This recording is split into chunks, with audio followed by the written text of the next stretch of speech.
નમસ્કાર. કરુણા આ શબ્દ સાંભળવામાં જેટલો સુંદર છે એટલો જ જીવનમાં ઉતારવો અઘરો લાગે, ખરું ને? પણ આજે આપણે કરુણાને કોઈ મોટા ફિલોસોફી તરીકે નહીં, પણ રોજિંદા જીવનમાં પાડી શકાય એવા 11 સિદ્ધાંતો તરીકે સમજવાના છીએ. તો ચાલો આ રસપ્રદ સફર શરૂ કરીએ. ચાલો એક સવાલથી શરૂઆત કરીએ.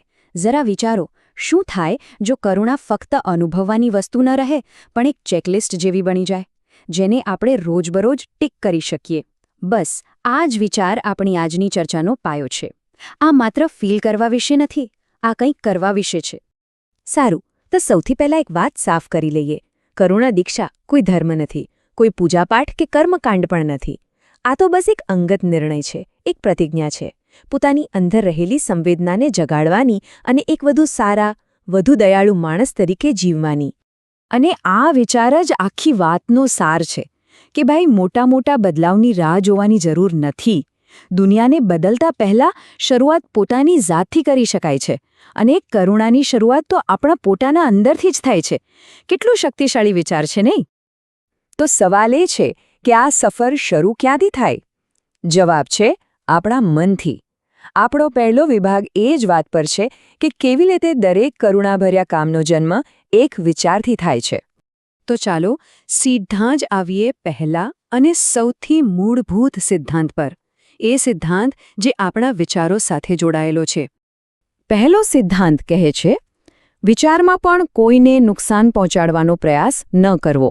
આ વાત બહુ ઊંડી છે, કારણ કે આપણે જે કરીએ છીએ કે બોલીએ છીએ એની શરૂઆત તો એક વિચારથી જ થાય છે. એટલે કરુણાની શરૂઆત પણ આપણા વિચારોથી જ થવી જોઈએ. પણ રોજિંદા જીવનમાં આ કેવી રીતે શક્ય બને?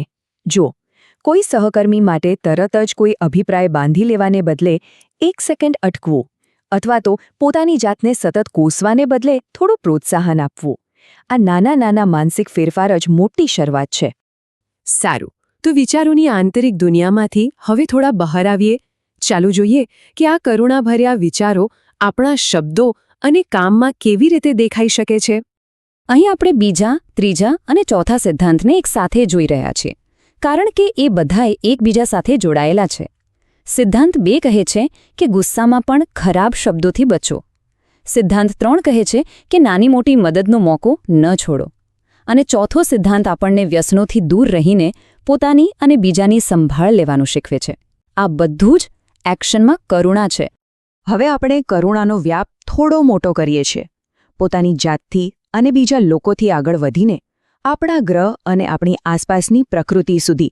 સિદ્ધાંત 5, 7 અને 8 આપણને પર્યાવરણ પ્રત્યે દયાભાવ રાખવાનું શીખવે છે, જેમ કે ખોરાક અને પાણીનો બગાડ ન કરવો, એ સિદ્ધાંત 5, પ્રકૃતિની સંભાળ રાખવી, એ સિદ્ધાંત 7, અને જરૂર કરતાં વધુ વસ્તુઓનો સંગ્રહ ન કરવો, એ સિદ્ધાંત 8. આ બધું જ આપણા ગ્રહ માટે કરુણા છે. આપણી કરુણા માત્ર લોકો અને પ્રકૃતિ પૂરતી સીમિત નથી, એ આપણા સમાજ અને સમુદાય માટે પણ એટલી જ જરૂરી છે. ચાલો એના પર વાત કરીએ. અહીં જો આપણી અંગત કરુણા કેવી રીતે સામાજિક મૂલ્યો સાથે જોડાય છે. છઠ્ઠો સિદ્ધાંત લિંગ સમાનતાનો આદર કરવાનું કહે છે, અને 11મો સિદ્ધાંત આપણને પરિવાર, સમાજ અને દેશ પ્રત્યે આપણી જવાબદારીઓ નિભાવવાનું યાદ અપાવે છે. આ પણ કરુણાનું જ એક રૂપ છે, જે એક સારા સમાજનો પાયો છે. બધું બરાબર છે, પણ જ્યારે કોઈ સાથે મતભેદ થાય, કોઈ ઝઘડો થાય, ત્યારે શું? એ સમયે કરુણા કેવી રીતે કામ આવી શકે? આના માટે 9મો સિદ્ધાંત આપણને ખૂબ જ સારો રસ્તો બતાવે છે. અહીં 2 રસ્તા છે. એક તરફ છે નફરત, જે જીતવા માટે બીજા પર દોષ નાખે છે અને લોકોને તોડે છે. અને બીજી તરફ છે સિદ્ધાંત 9, જે કહે છે કે સમાધાનનો રસ્તો પસંદ કરો. મતલબ કે બીજાને સમજવા માટે સાંભળો, લોકોને જોડો અને વાતચીત ચાલુ રાખો. મુદ્દો જીતવાનો નથી, મુદ્દો ઉકેલ લાવવાનો છે. હવે આવે છે 10મો સિદ્ધાંત. સાંભળવામાં ખૂબ જ સરળ, પણ એની અસર બહુ મોટી છે.